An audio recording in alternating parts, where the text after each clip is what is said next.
Today I'll show you how to set up a load balancer for your EC2 instances on AWS. So this will be something like this. I'm gonna just show you here. So it's just gonna be the client's gonna visit your load balancer. Your load balancer is gonna redirect your clients to either this AZs or the EC2 instances in this AZ or the other AZ or within the same AZs but different instances. So we're going to do that to see how we can maximize your productivity maximize your efficiency on AWS and save money, while doing so. So this is just a quick run through. I'm expecting that you guys know how to set up a VPC, EC2 instances, and web server. So I'm going to be running Apache. So, well, let's get to it.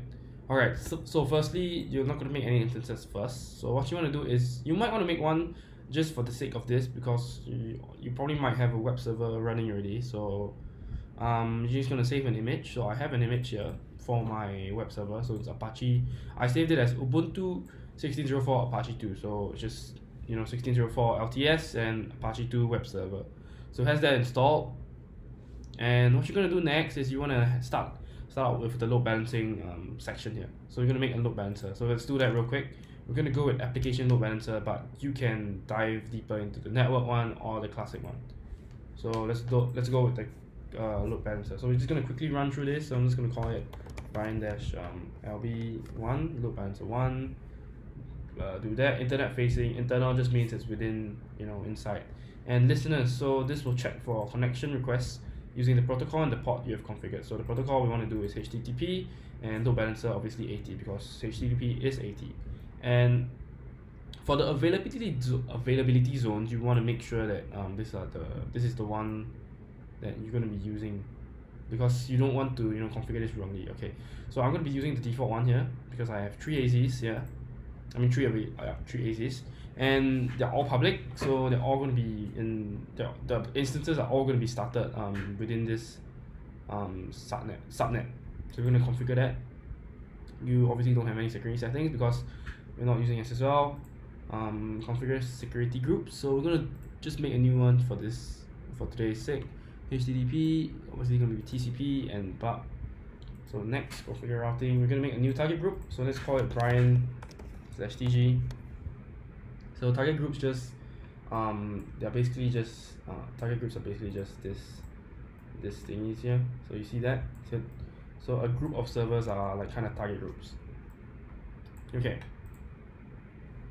So register targets. We have 2 servers up, but we're not going to add that into the targets yet. We're going to make an entire new set with the images. So review, alright, all correct, it's going to be created.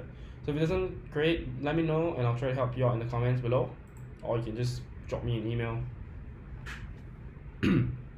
Alright, so once that is provisioning, we'll go through and talk a little bit about the rest. So target groups, obviously I've said that they are a group of servers. They should be created instantly, almost. So load balancers are going to be provisioning. And let's move on to launch configurations in your auto scaling section. Okay, so first up, you want to configure your launch configuration based off your image. So I'm going to make a totally new one. So I have one here. That's the image. Just going to configure it to my liking. Same thing for you. You can configure it to however you want. Brian launch template, so LT1. I'm just going to review it. But do make sure your security group is the proper one. So I want to also enable HTTP here alongside with 22. So 22 is for SSH. So create, get the key pair, and launch. So here they're gonna allow you to create straight an auto scaling group from this current launch configuration that you just made. So I've selected that. Next, I just want to name it. So Brian/ACG1. We're going to start with 2 instances. If not, it doesn't really matter. You just route to the 1 instance. Okay, so subnets. We're going to use the default one as well. Same subnets. We're going to enable it in scaling policies. So this is really important because this will allow you to actually see, oh, do I want another server here, or do I actually want to take one down so I can save money? So this scaling policies is really important. So don't keep it at initial size unless you wanna play around with the settings later on. Okay, so let's scale between 2 and 4 instances, and then we're gonna set a group size or a metric. Scaling policy. So this is the first one. So you can see we got 4 options here. You can also use this other option, but we're just gonna go with this now. So let's say we're gonna put like 80% CPU utilization, or actually 60% for now, and this instances need X seconds to warm up after scaling. This is just the buffer time. So you have one server that just comes up immediately based on this policy, let's say, and then it will have X buffer time X seconds to warm up before the next server comes in, if it's still hitting the 60% average across all your servers. So when I say servers, it actually means the EC2 instance. So we're just gonna put like 120 because why not? Notifications. So anytime something happens, you can actually alert your email. So I'm just gonna make one here, and tags, you can just name your tags and then name it, so Brian server 1 or whatever, and just review it, and then you can just create it. So usually most of the time this works unless you've done something wrong, so you've made the launch template a different security groups from your subnets or your target group. So make sure to check that. Sometimes it will screw up, and just check it again. Alright, so once we're done with that, you want to add your target groups here. So you can see auto scaling group Brian ASG1, launch configuration, so LT1, and you have to add a target group here, because then this auto scaling group, right, will not know which target group to actually look at. So you want to add, so I've made the -tg one, so obviously target groups will be attached to a auto scaling group. So once you've done that, save it, and let's wait for a while.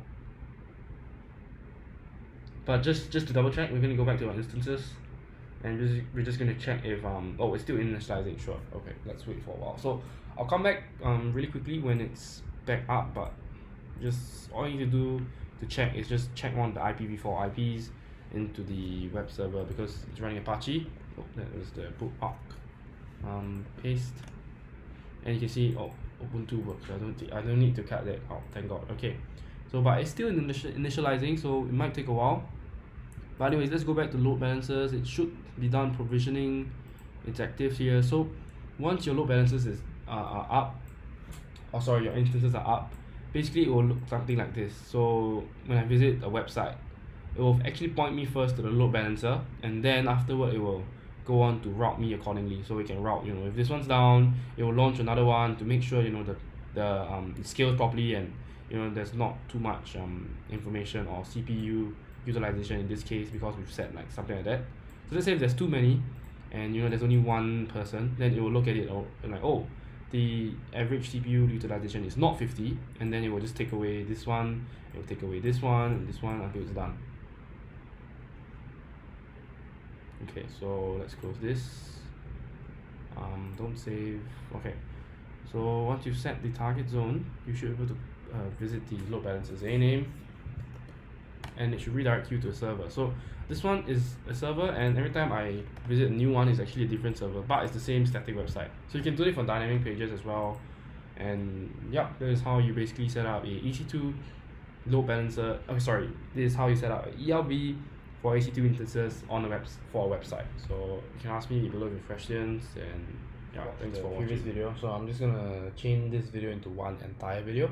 So right now we're gonna test the load balancers. So as I've shown you earlier, if I click on my load balancer, so my auto scaling group, wrong one. So if I go back to my load balancers, right, and I click on the load balancers A name, I'm able to straight away visit. So this redirects to one of the instances that I have running on the auto scaling group. So you see these two. So when I visit one of these, when I click this, so depending on which one has less traffic or whatever I set the configuration here to be, it will redirect to one of the either instances here. So one of these, because one of these is they're both part of the auto scaling group and the target group. So I mean, they're both part of the target group, which is watched by the auto scaling group. So yeah, And right now we're going to stress test them. So it's really simple to stress test. All you need to do is connect to one server. So I'm going to SSH into one server. So let me just pull up terminal here. Okay, SSH into it. Alright, once I'm I have access to the server, what I want to do is you want to run this package called stressng. So I'm gonna just get it real quick. So you want to do sudo. So I'll show it to you here. You do sudo at install. Actually, you might want to sudo get update first. Yeah, because you want to get deleted. Okay, then you do sudo at install stress-ng. So this installs the stress-ng package, which allows you to stress test your server. So what you want to do is stress-ng and -CPU and then put 1024. So once you've done that, you can actually you know what, I'm going to stop that first. So I'm going to stop that. I'm going to SSH into the same terminal so I can show you what I mean. So once the SSH goes through, I can pull up top. So top just monitors the CPU graph. So you can see the CPUs right here. And then what I'm going to do is stress test the server now. And almost immediately you will see that this graph runs up almost up to 100. So over here you can see that there will be email sent to there's going to be an email sent to me. So I'm not going to show it to you, but in your auto scaling groups, right, you can almost immediately see a response. So under activity history, there should be some sort of there's gonna be some sort of check again to see the total, you know, the average CPU utilization at 60.